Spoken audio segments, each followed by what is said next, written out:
안녕하세요. 우리에게 허생전, 열하일기 등으로 잘 알려진 연암 박지원의 명언에 대해 알아보겠습니다. 삶을 살아가는 지혜와 교훈 얻으시는 시간이 되시길 바랍니다. 감사합니다.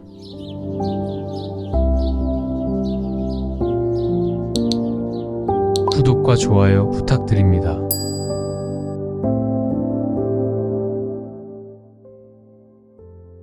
많은 사람들이 모인 곳에서 어떤 사람을 가리켜 제일이라고 말하지 말라. 제일이라는 것은 더 나은 것이 없다는 뜻이니 그 자리에 모인 다른 사람들이 침울해지고 기운이 빠지게 마련이다. 사람이 두려움은 눈과 귀에서 오는 것이다. 눈으로 보고 귀로 듣는 것이 자세하면 자세할수록 병이 깊어진다.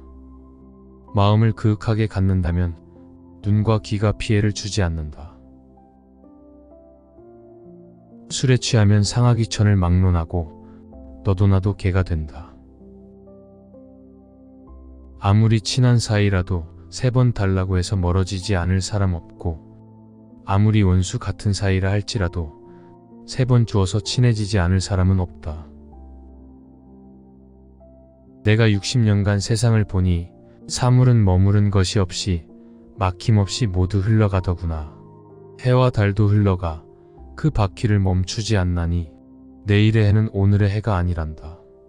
그러므로 미리 맞이하는 것은 거스르는 것이고 붙잡는 것은 애만 쓰는 것이며 보내는 것이 순순히 따르는 것이다.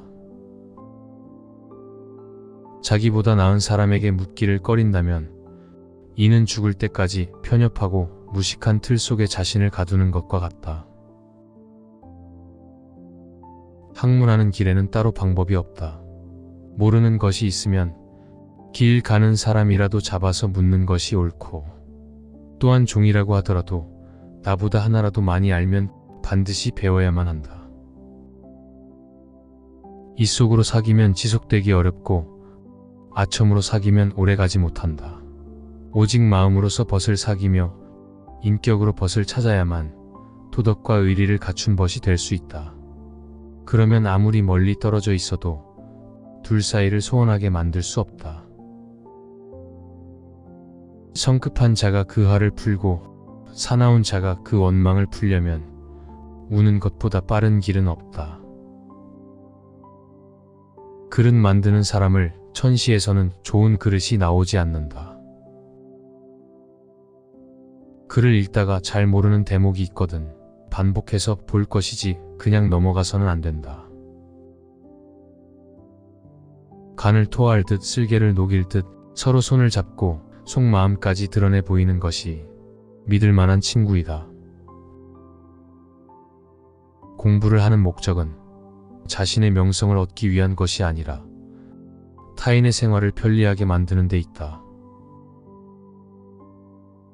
글 안에 담겨있는 글자 하나하나가 읽는 이의 마음을 때림으로써 울림을 만들어낼 수 있어야 한다. 그러기 위해서는 무엇보다 공감이 중요하다. 읽는 이가 공감할 수 없는 글은 아무런 소리가 안 난다. 난다 하더라도 잡음일 수밖에 없다. 고마워하는 마음만큼 아름다운 것은 없다. 우리가 누구에게 고마워하고 있을 때 거기에는 그 어떤 불화나 반목도 존재하지 않을 것이다. 남에게 빌린 책에 틀린 글자가 있으면 작은 종이를 붙여 교정해주고 찢어진 종이가 있으면 잘 붙여주고 책을 엮은 실이 끊어졌으면 수선해서 돌려주어야 한다. 남을 아프게 하지도 가렵게 하지도 못하고 구절마다 범범하고 대면대면해서 우유부단하기만 하다면 이런 글을 대체 어디에 쓰겠는가? 나 자신보다 더 두려운 건 없다. 나의 오른쪽 눈은 용이고 왼쪽 눈은 범이다. 혀 밑에는 도끼를 간직했고 굽은 팔은 활처럼 생겼다. 마음을 잘 간직하면 어린아이처럼 착해지지만 까딱 잘못하면 오랑캐가 될 수도 있다. 스스로를 삼가지 못하면 장차 제 스스로 물고 뜯고 망칠 수도 있는 것이다. 그래서 옛 성인의 말씀 가운데서도 사욕을 극복하여 예법으로 돌아간다고 하였다. 사악함을 막고 참된 마음을 지닌다고 하였다. 성인께서도 스스로를 두려워하고 삼가한 것이다. 노여움은 사랑에서 나오고 정은 책망에서 나온다. 능히 옛 것을 본받되 변통할 줄 알고 새 것을 만들되 법도에 맞는다면 오늘날의 글도 옛 고전처럼 훌륭하게 된다. 무릇 선비라 함은 자신을 알아주는 이를 만나면 뜻을 펼치지만 자신을 알아주는 이를 만나지 못하면 능히 그 뜻을 펼치기가 어렵더라. 벗을 사귐에 있어서는 서로를 알아주는 것보다 더 값진 것은 없고 서로를 감동시키는 것보다 더 즐거운 것은 없다. 무릇 선비가 하루라도 독서를 하지 않으면 낯빛이 어두워지고 언어가 곱지 못하게 되며 몸은 갈팡질팡 의지할 데가 없어지고 마음은 두려워져 둘 데가 없어진다. 선비에게 장기, 바둑, 음주가 애시당초 어찌 즐거울 수 있겠는가. 복장을 단정히 하고 불을 켜고 정숙하게 앉아 공경스럽게 책상을 대하고 처음 대하는 책을 볼 때는 묵묵하고 깊이 있게 숙독하라. 마음이 깊고 넓은 사람은 보고 듣는 것에 따라 마음이 쉽게 휘둘리지 않는다. 몸가짐이나 남을 대하는 일은 얼마나 순리대로 하는지가 중요하다. 재앙이나 복은 그 결과로서 찾아오는 것이다. 부자이면서도 인색하지 않으니 의로운 일이요. 남의 어려움을 도와주니 어진 일이요. 비천한 것을 싫어하고 존귀한 것을 사모하니 정녕 지혜로운 일이다. 이런 것이 진정한 양반이다. 부처님의 밝은 눈으로 보면 온 세상이 모두 평등하다. 비록 하늘과 땅은 오래되었지만 끊임없이 새로운 것을 낳고 비록 해와 달은 오래되었지만 날마다 그 빛은 새롭다. 선비가 생활이 궁하다고 해서 궁상스럽게 구는 것은 수치스러운 일이다. 출세한 다음 제 몸만 챙기기에 급급해도 여간 수치스러운 일이 아니다. 세상에는 깨끗하다면서 깨끗하지 못한 자도 있고 더럽다면서 더럽지 않은 자도 있는 법이다. 선을 따르면 길하고 악을 따르면 흉하게 될 뿐이다. 세상을 살아감에 있어서 모름지기 인간은 선을 추구함으로써 스스로 그 운명을 만들어가야 하는 것이다. 쇠똥구리는 여의주를 부러워하지 않고 용은 쇠똥을 비웃지 않는다. 온 세상 사람들이 따르는 것은 권세이고 너도 나도 추구하는 것은 명성과 이익이다. 일찍 출세한다고 좋은 것이 아니다. 재주와 학문이 넉넉하지 않은데 복잡한 세상 일에 나아가면 자신의 본분을 지키지 못하는 법이다. 옛 것을 본받는 사람은 자취에 얽매이는 것이 문제고 새 것을 만드는 사람은 근본을 잃어버리는 것이 문제다.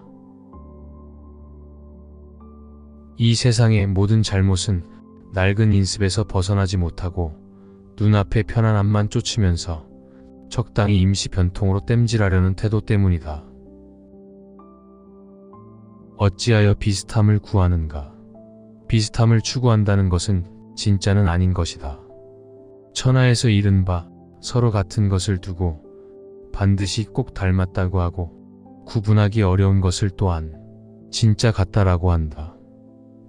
무릇 진짜 같다고 하고 꼭 닮았다고 말할 때에는 그 말 속에는 이미 가짜라는 의미와 다르다는 뜻이 담겨 있다.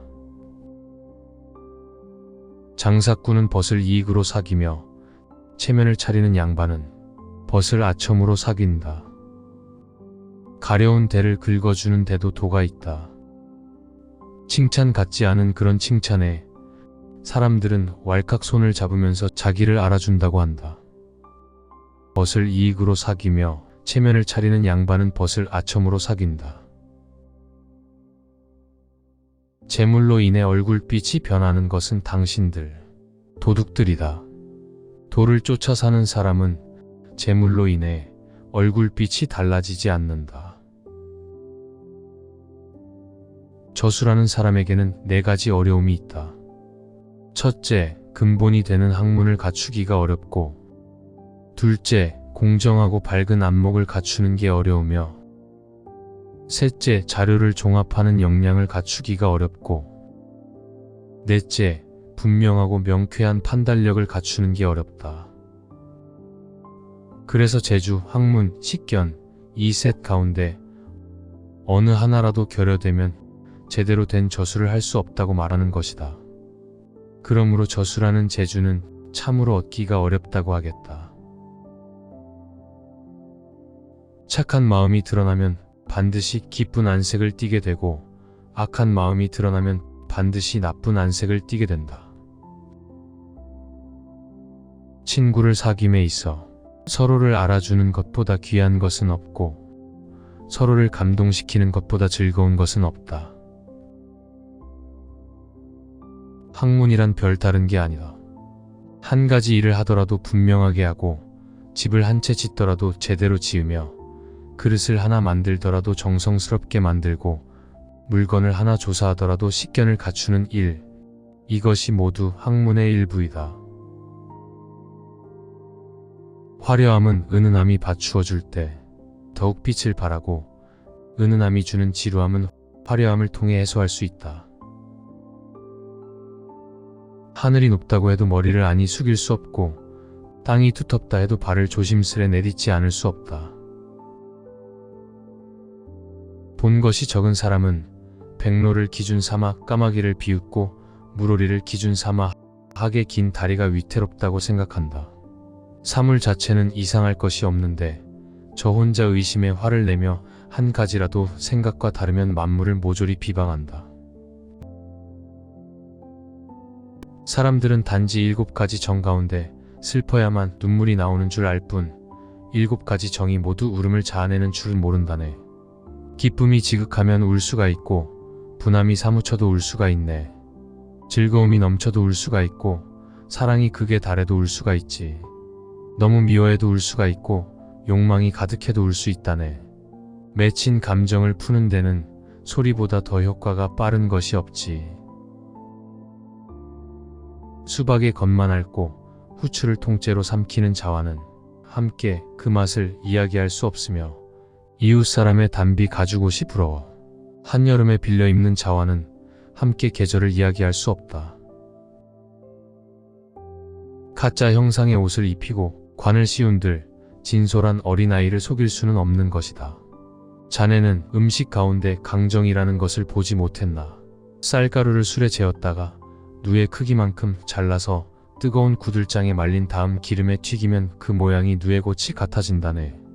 보기에 깨끗하고 아름답기는 하지만 그 속이 텅텅 비어 아무리 먹어도 배부르지 않다네.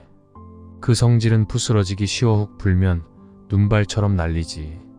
그래서 물건 가운데 겉만 예쁘고 속이 빈 것을 강정이라고 부르네.